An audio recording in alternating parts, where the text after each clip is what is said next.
Bonjour, on a reçu l'enfant Salsabil suite aux complaintes de sa maman.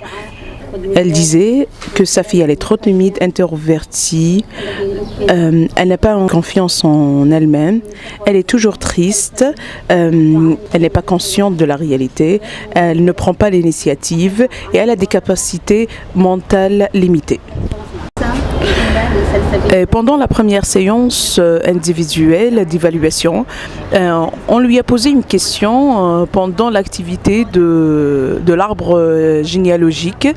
On lui a demandé avec quel frère tu aimes jouer le plus ou bien sœur. Elle a dit avec mon frère Ibrahim. Et puis, en menant une session avec sa maman pour se renseigner de sa situation, on a découvert que son frère Ibrahim est décédé depuis 4 ans. Et pendant le camp, on a découvert que toutes les complaintes posées et dites par sa mère étaient correctes. Les problèmes psychologiques et comportements chez Salsabil venaient de la mort de ses 3 frères qui souffraient d'une paralysie cérébrale.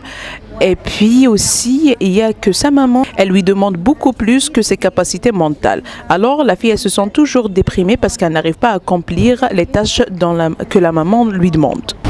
Ces problèmes psychologiques et comportementaux étaient traités premièrement par les séances collectives qui servaient à lui donner la chance de construire des relations et établir des relations sociales avec les enfants. Au début, elle parlait à personne, elle ne pouvait pas participer, elle ne voulait pas participer, elle refusait encore même à participer dans les activités, dans les jeux collectifs.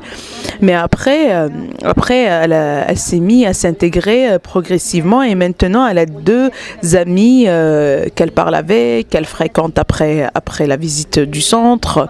Et pendant les contacts avec sa maman, elle dit que même au sein de la famille et l'entourage, on remarque qu'elle commence à parler à tout le monde et à avoir sa propre façon d'établir des relations.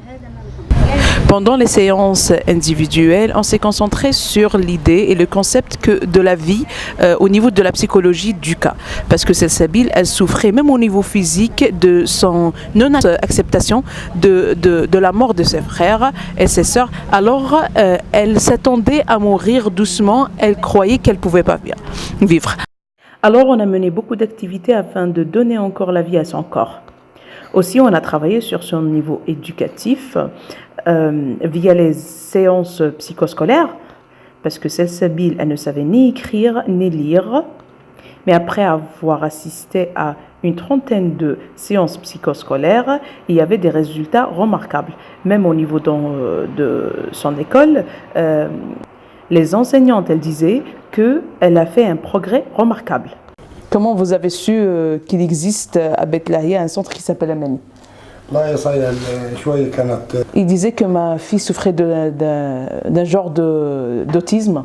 Ouais, il y avait Assia Kabir qui parlait dans une session de sensibilisation en ce qui concerne le centre et ses activités. Et voilà, on a contacté le centre. Je me suis dit pourquoi pas essayer. C'était au-delà de nos expectations. Et voilà, il y a une amélioration remarquable. Franchement, elle s'est améliorée. Au début, elle était violente, elle ne répondait pas aux gens. Si je lui demande une chose, elle ne répond pas. Maintenant, masha'Allah, je dis le truc, elle répond directement. Quand on reçoit des gens, elle sait savoir vivre maintenant. Elle dit bonjour, elle s'assoit correctement. Même l'entourage a remarqué qu'il y a une amélioration au niveau de son comportement.